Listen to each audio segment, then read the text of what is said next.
Welcome to the Career Changemaker podcast, where we focus on owning your career journey and making impact through the work that you do. Whether you're looking to pivot, transition into leadership, or reimagine your career completely, this podcast is for you. We'll unpack career development strategies, leadership insights, and the mindset shifts needed to thrive in your career. Being a career changemaker means taking control and shaping your professional path with intention. I'm your host, lawyer turned career and leadership development specialist, Janine Esbrand. So if you're ready for candid conversations that are going to help you grow, keep listening.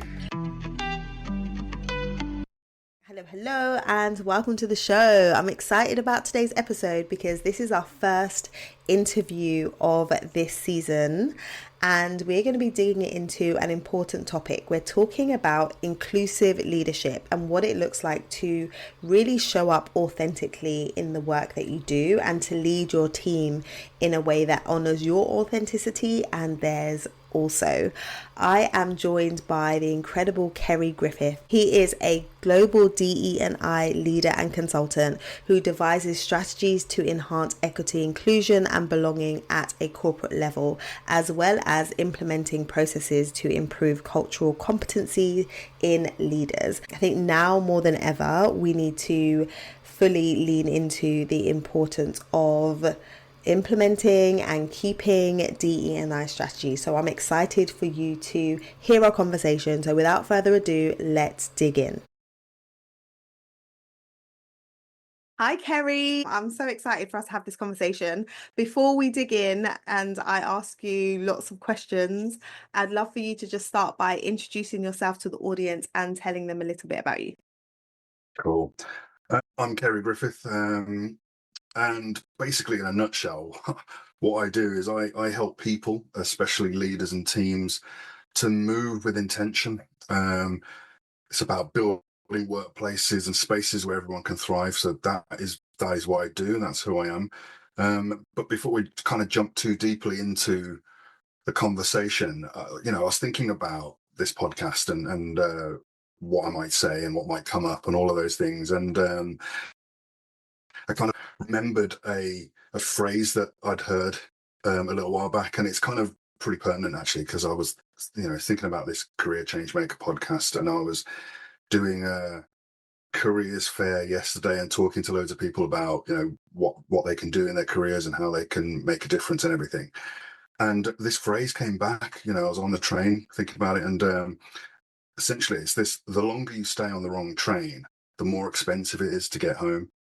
And I was sort of thinking about that because it comes back every now and again. Our careers are long, they're varied, and you've got to make decisions about what you might want to do. And that, I think, is a really good metaphor. It kind of works really well in leadership and in life and everything like that. So I just wanted to put that in there into the conversation really early, because it's about comfort, right? And I think, when we stay in comfort for too long, it can be costly to change. It's difficult to change. So it's just, I think sometimes life sends us these things, doesn't it? Where, we've got a lot of things happening, and this podcast was coming up, and I had the career talk yesterday. And I think the spirits had sent me this, saying again, just to help me think about how I might orientate in this conversation. So just thought I'd put that in there. Oh, thank you. I've never heard that analogy, but that's so powerful. The longer you stay on the wrong train, the more expensive it is to get home. That is deep. So talk to me a bit when you think about that phrase and your experience navigating your way through various transitions in your career. Talk to me a bit about the expense part. So it's more expensive to get home. What are some of the actual expenses that people can experience if they're not thinking about when they need to get off whichever train they're on? Yeah, I think it's a lot to do with opportunities, and you can sometimes miss the opportunity to grow and learn. We do roles sometimes, and you kind of get used to what they're about, right? And you kind of stay with them. And maybe it's an organization, or maybe it's a particular role. And sometimes you might see that there's a pathway that you can take, but you might be fearful of taking that. Maybe you say you don't have all of the attributes for a particular role, or there's some sense of doubt or whatever. And sometimes you've missed the exit right at that particular point, which means you're waiting for the next stop. And I think those sorts of things, when they happen, it kind of gets incrementally more difficult. You're sort of still telling yourself actually that, oh yeah, it was right, that I was a bit fearful perhaps, and the fear maybe grows, and then being able to take that step gets just a little bit more difficult the next time round, and before you know it, maybe you're 3 or 4 stations down the road. Yeah. Wow. So deep. So deep. I love how you just started the interview with like, let me just throw this really deep perspective there before we've even got into digging into your experience. So I'm gonna circle back to this, but can you share a little bit about your career journey? Because if I look at your LinkedIn profile and look back throughout your experience, you've done lots of things in different organizations, different roles that you've held. Talk a bit about your journey to this place, like where you started your career and then how have you ended up in this role that you're doing right now? Sure. um so sticking with that theme, I'd say that my career has been a bit like a road trip without a sat nav. And I think, there've been some turns, some odd turns, and there's the odd sheep in the road, perhaps. But ultimately, like, I'm definitely nowhere near where I started. It's been a long road. So right at the beginning, I kind of started my career in a fairly, like, I would say, vanilla way, not to be disparaging, right? But I did a finance degree and it was a management, and I thought, I was going to have a finance career for life, kind of thing. It's a really solid career. No one can take that experience away from you, and you'll always have work, kind of thing. And it worked, all right. I've had great opportunities. I'm qualified as an accountant, but and then I sort of went into performance management and did a bit of time in risk management and performance with a trading organization, and I've done well. I've made a lot out of that career. um but I think at some point I started to feel a little bit restless, right? And I wasn't really sure what that was about. you know Climbing the career ladder, as we do, you're trying to get more further up, steeper up the incline, as it were. But something wasn't sitting right with me. And I think as I've gone through my career, I've kind of realized it was more to do with the fact that my sort of calling was more to do with people and dealing with people. I've kind of led teams and I've helped people build their careers a little bit, and I've coached some people informally, and you do mentorship and stuff. And I think that's where the spark really began. As I've moved through those different opportunities, it's that's been the thread that's kind of given me the most joy. And I think I've eventually realized that that was what my purpose was, to kind of help in that space. So I've kind of transitioned really into a place where it's more about inclusive leadership and development and career building and that kind of thing. And if you look at my career history, and you can see it on LinkedIn, you'll see that thread in reality to where I've ended up. And right now I'm sort of very much in the inclusion space. It's I love this space. I think there's a lot that we need to lot that we need to do to kind of build equity and get the right sort of justice and meritocracy into organizations, and get people thinking about what inclusive leadership really is about. Hmm. Yeah. Mm. And I think that term inclusive leadership is something that I've heard more and more recently. When you say inclusive leadership, what does that mean?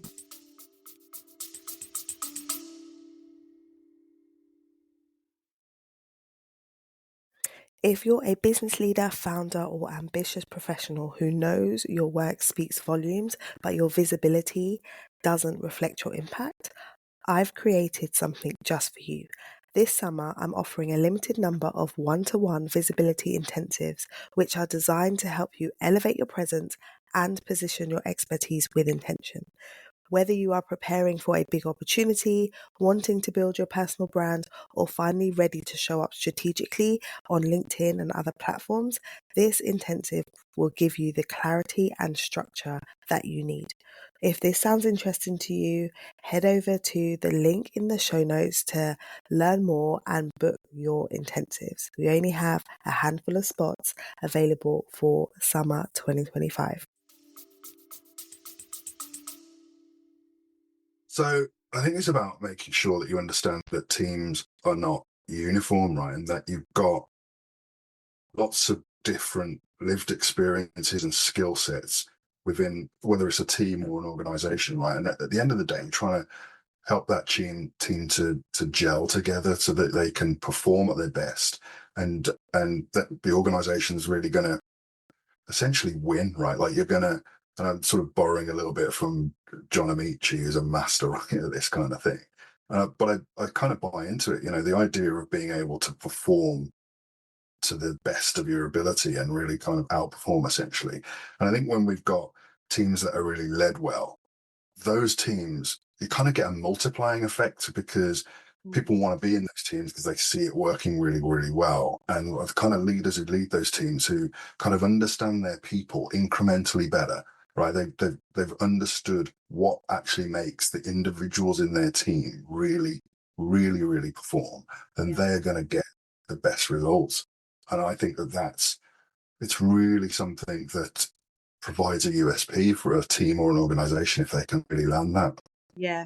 Yeah. And it's kind of that concept of, what you put in is going to determine what you get out. And I think if as a leader, you're focused on understanding your people and understanding their strengths and understanding how you have all of these individuals that are working together in the team, how can you understand everybody in terms of their strengths, their motivations, so that you're able to put people in the right positions and leverage the right levers that you have, and then come up with a collective force to be reckoned with. Because I think oftentimes, particularly in the work that I've done, working with people who are going through career transitions or looking for their next step up or position, one of the common themes that come up with those who are unhappy is that they don't feel like they're listened to, they don't feel like their leaders understand them, they don't feel like their leaders are leading well, that they're overlooked and undervalued.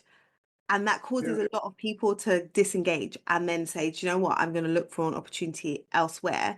And there's a missed opportunity for so many organizations where there's talent walking out the door.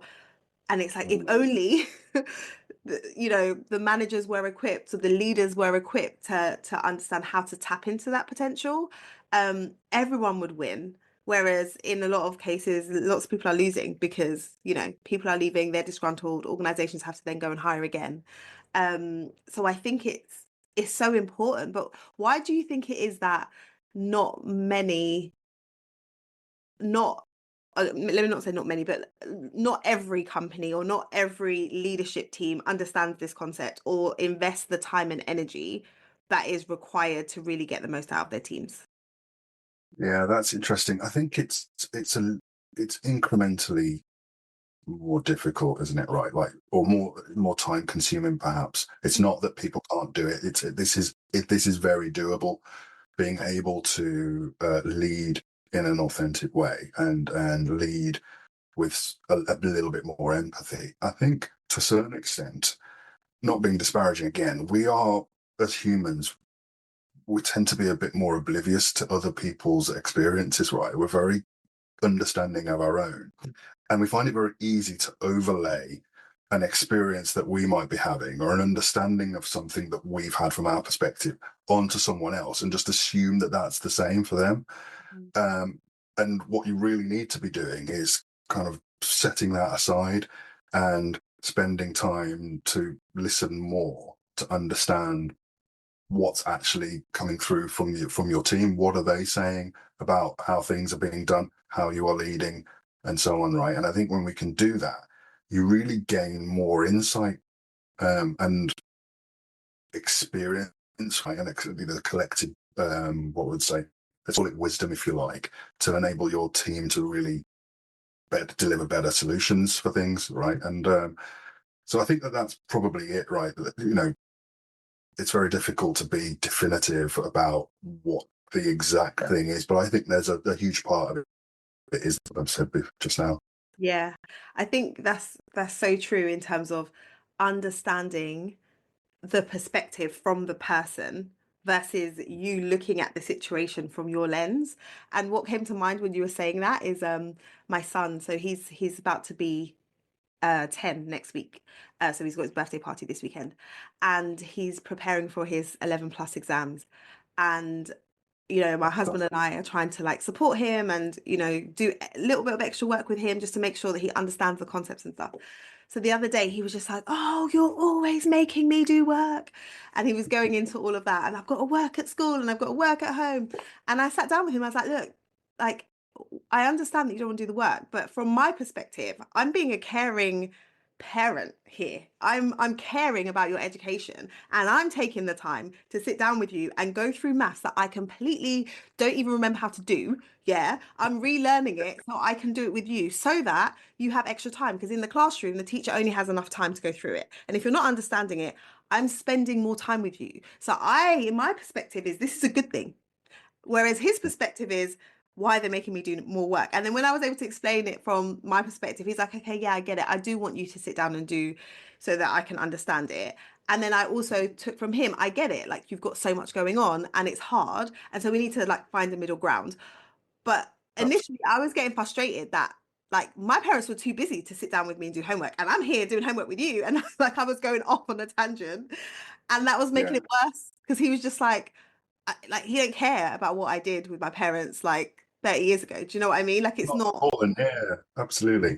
that's not his experience. He's 10, he wants to play football. And so I think you're so right that sometimes we can look at the situation from our lens and almost have an attitude of like, why don't they act this way? Because they have all of these resources or they have all of this or whatever. And it's like, no, but you have to understand how are people seeing it from their lens because of everything else that they are experiencing or the background that they're coming from.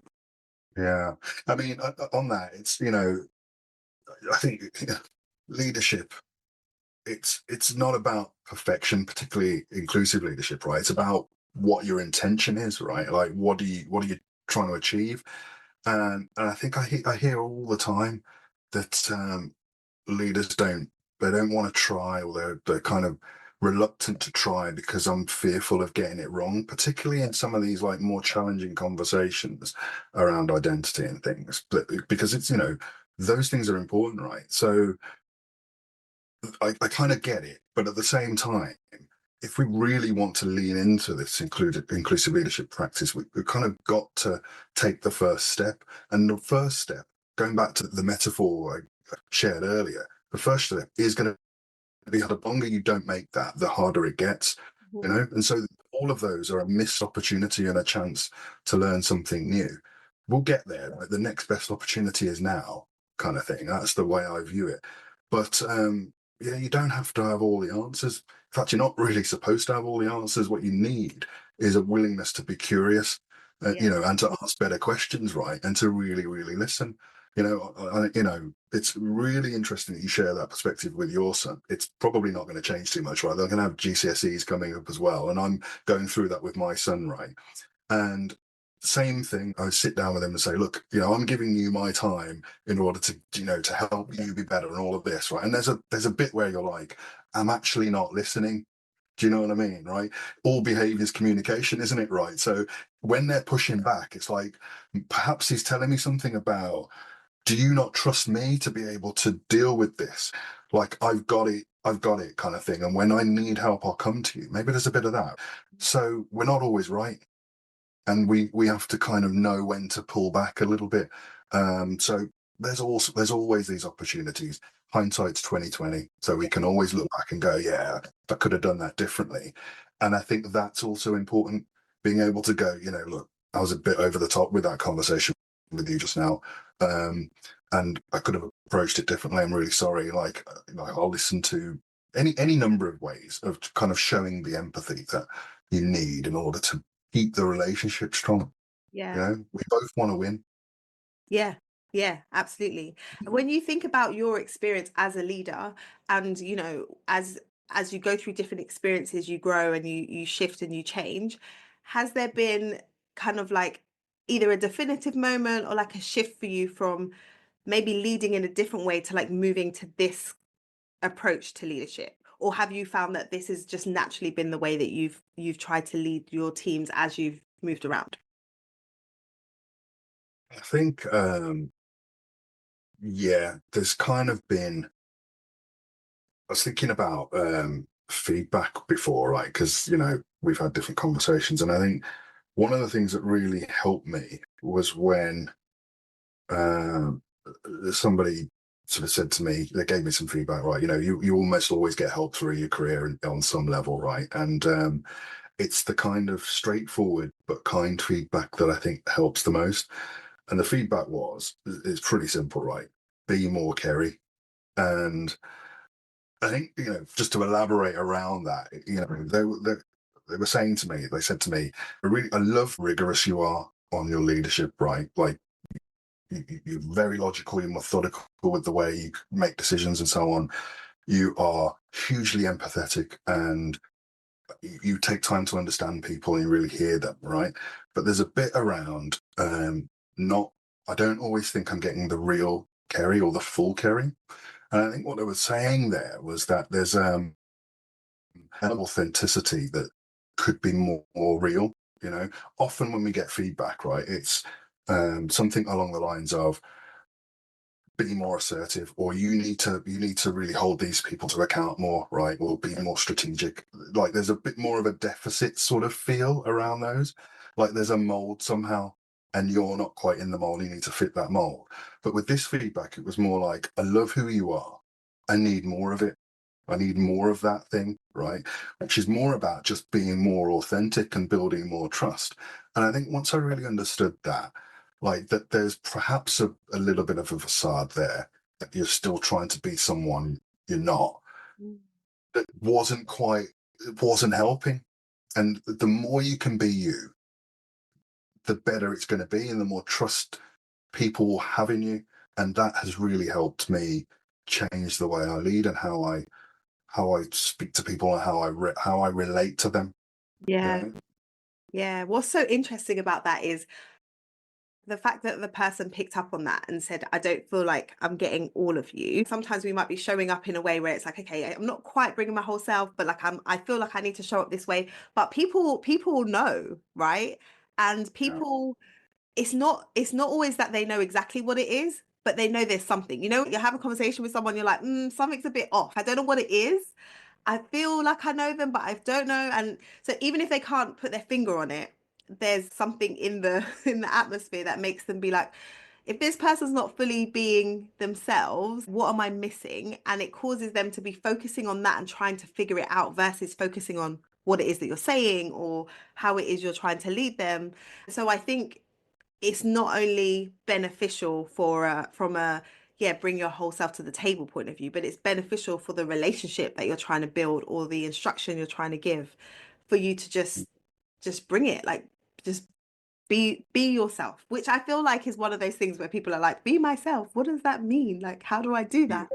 um It's a bit nebulous in a lot when a lot of people say it, but this was the right person at the right time sharing that feedback.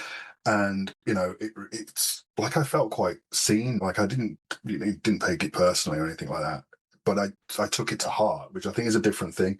I kind of heard it and was like, I was able to sit with it, and I've used that a lot. Am I being me? What could be off, if anything? And I think it's really changed how I put myself out there. yeah, yeah, I love it. So when you think about like the landscape that we're in right now, 2025 started off as one of those years like there's just so much going on, just as there was in 2024. What are some of the kind of like challenges that you're seeing in your space, and what do you feel like leaders should be focused on if we're trying to move to more authentic leadership, creating spaces where people feel seen and like they can bring their strengths and their gifts and what they can bring to the table forward to drive business impact? What should leaders be focused on? What are some of the biggest challenges that you're seeing and anticipating? I think one of the challenges I think is that it's really difficult to hold the groups of people who are kind of the most impacted by the changes we're seeing as the center of the kind of discussion, if you like. It's really easy to look at it and go, need to roll back a little bit, right? Perhaps I need to be a bit more cautious. And that sort of thing can send confusing messages to people who kind of perhaps need a bit more support, right? And so again, it goes back to the idea that we really need to understand the perspective of those groups that are the most, like maybe the target of certain types of othering. You know, what have we seen recently? We're talking about, you know, illegal DNI in the US, or, you know, we've had a ruling in the Supreme Court in the UK about, you know, biological sex. And what's really important is that I think, got to hear all voices, but I think if you're making decisions that affect a group of individuals that are able to advocate for themselves within that conversation, then you've got to ask yourself, is that fair? I think, Mm. and I think we need to make sure that we are holding space for those who are more heavily impacted, perhaps, for them to say what they need to say about how these changes affect them. Yeah. Um, what we can then perhaps do to make sure that we maintain support. When you're going through times like this, when there's a lot of change and shifts to the landscape in which you operate, as a leader, like how do you center yourself and your team to try and keep a level of stable mindedness in in what feels chaotic? Because no doubt there's initiatives and programs that you've been working on that, have been planned over a span of time, and then things happen and things shift and things change. So how do you stay steady in that rather than be like, oh my gosh, what are we going to do, and like panic? Yeah. Because obviously you don't want your team to panic. So I'd just be interested how how you approach that as a leader. I'll keep it focused on me, I think, at this point. And I think for me, how I just navigate these kinds of changes is to realize that any any significant change that, let's say, think you might win something with regards to equity, any significant change can always roll back, right? But it takes time to embed those things. Like you'll move forward and you'll perhaps move back, but over time, are we making progress? So try not to overreact to the things that are happening in the moment that are they feel significant. And of course they are. It's not to belittle that. But what I'm trying to say is that I think there are more voices at the moment that are very clearly on the side of making the world better, right? And wanting to be more inclusive, right? And, of course there are perhaps of seeing a tantrum, if you like, in groups where we don't want that change to bed in. But I think the sort of momentum is on the side of of ensuring that we are being more inclusive and are recognizing that there's a load of difference out there, and that you know othering people and creating division is not the way to actually build a cohesive society. So for me, I'm very hang on to the idea. And we all get this wrong. There are times when I think, gosh, I really wish this wasn't happening right now. Mm. But actually, I think I'm in a place more often than not. I'm in the place where I'm thinking we are moving in the right direction. A bit like your career, right? We'll, we'll drive into a cul-de-sac at some point, sometimes, and you kind of have to reverse out and keep going. But we are ultimately still moving in a direction that's positive. Yeah. Yeah. That's good to hear, because I think sometimes it is easy to get caught up in the rhetoric that everything is bad, it's all going downhill, and it's like, yeah, there are elements, but there's also lots of people, as you said, driving forward and in the right direction. So yeah, I love And that. let's remember, right? Like in some spaces, I have the privilege of being slightly more oblivious to how that actually feels for an individual, right? So I don't want to sit here and say that things are all rosy, because they're not going to be. Like some people, there is going to be more risk for some individuals right now, Yeah. and we need to recognize that that is true, and we need to push to make sure that that does not continue. You know. Yeah, absolutely. So good, so good. So I want to ask you some quick fire questions a bit about you and how you approach things. My first question around that is, what is a tool or an app that you use that supports you as a leader in your day-to-day operations? Oh man, I mean, I've tried all the tools out there, right? You know, digital tools because you think you really should, right? And you're on your computers all the time. So like I've tried OneNote, I've bought a Remarkable, you know, that sort of tablet thing that you can use, you know, Microsoft Planner, things on your phone. And at the end of the day, like none of them work as well as pen and paper. I use field notes all the time. And I think this is the thing that helps me be the most creative. Because when I'm writing stuff down, I get to write it down, I can cross it out, plan my day, all of those kinds of things. And it's small enough to get in your back pocket. So I'm not affiliated with the brand, but field notes are where it's at for me. That is what I have to use. I love that. I had a feeling you were going to say pen and paper. And I think sometimes we overcomplicate, right? Like you try and get a digital tool that will do all the things and be able to put notes and this and that. And it's like we can just write it down. We'll just write it down. And what is a way that you like to unwind? Like you mentioned, you're a busy leader, you're a parent, sure you wear lots of other hats. So what are some things that you like to do to kind of de-stress? So I go for bike rides. That's what I do. I think it's a great way for my mind to kind of sort through the mess that gets stored there every day. Because as you say, there's a lot going on in the workplace. You know, I've got GCSE age child. Well, I've got two children, and they're both at different stages. So there's a lot going on for them. And in reality, I have got more bikes than it is reasonably allowable for one person to have. So I really do need to justify their existence and the investment in them. Otherwise, they're going to get sold. So I need to ride them. And this is just me being curious. So are they, why do you need so many bikes? Like, is it that they have different wheels and different, like what is the, because I have a husband who has all of these different pairs of shoes and he's Mhm. very specific about different, like, no, I can't wear those for driving. No, I can't wear those for this. And I'm like, just wear the shoes. I just wear the shoes. So tell me a bit about the bikes. Like, why have you got so many? Why do we need so many? Because they all have different use cases. So there's a saying in the bike, the sort of cycling fraternity, right? Is that the optimum number of bikes is n plus one, right? So for me, it's like actually, I just love bikes, right? But one is for sort of road riding, and I have a Brompton because that can fold and you can get it on the train, and then mountain biking for the obvious downhill stuff, right? So they all have different purposes. So it's not just it's two wheels, it's the same thing. It's not. It's not. Never say that to a cyclist. Fair enough. Fair enough. Is there is there a leader that you really admire?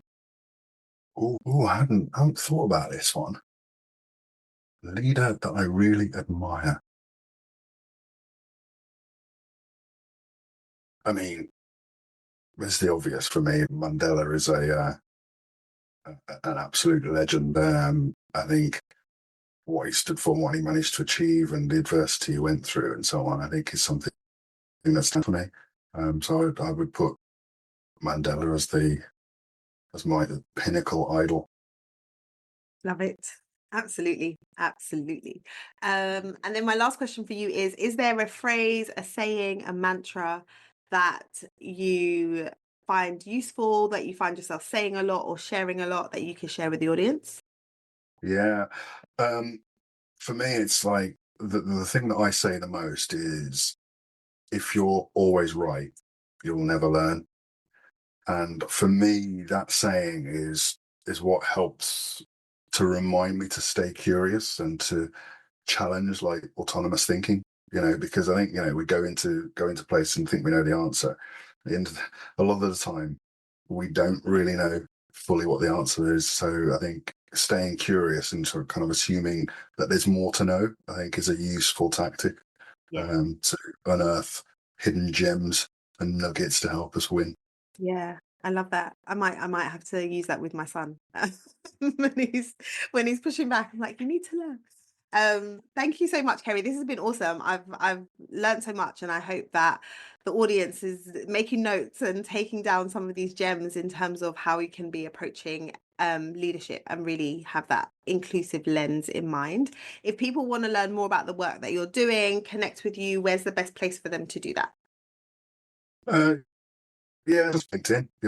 That's where I am mostly located. I don't have a website or anything like that, so that would be the place to find me. And just the last thought for the audience really is that, you know, I just think people just need to make sure that they keep showing up for themselves. Careers are very rarely straight lines. They very rarely go up always. You're going to take steps back. You're going to go into cul-de-sacs and stuff, but just keep showing up. Every detour is taking you somewhere. Mm, I love that. So true. So true. Thank you so much. One thing I wanted to ask you to wrap up is, what are you most excited about? Like, is there anything that you're working on right now, or that like you're about to do, work related or not, that you're excited about? I guess where I'm at, I'm looking forward to being able to expand my career a bit more. I'm dabbling with supporting charities, and so I'm a trustee at the moment, and I'm really enjoying giving the benefit of my varied experience to the charity. I say to myself now, I'm a great inclusive leader because of the experience I had before. So everything's all additive. It all adds up and adds to the person you are. So what I'm really looking forward to is being able to do more of that. I've had a good corporate career so far, and being able to support uh, charities and so on with some of the experience I've built up over the years is a really exciting prospect. Brilliant. I love that. Thank you so much, Kerry, for your time. I really appreciate you being here today. We will be sharing the link to your LinkedIn profile in the show notes so that people can go over there and connect with you and reach out if they have follow-up questions. But yeah, I really appreciate your time. So thank you. No problem. Love being here. Thanks very much for inviting me. I hope you enjoyed that conversation as much as I did. This is one of those ones where you may have to revisit with a notepad so that you can make sure you're recording some of these key takeaways that were shared in this episode. I think Kerry had so much amazing insight to share, and I'm so glad that we can benefit from his lived experience and really think about the way that we are leading ourselves and others going forward. So if you want to connect with Kerry and learn more from him and about him, head over to the link in the show notes to his LinkedIn profile. And so if you want to connect with Kerry and learn more about him and the work that he does, then head over to his LinkedIn profile. That is all we have for today. Until next time, look after yourself and keep moving towards your career goals.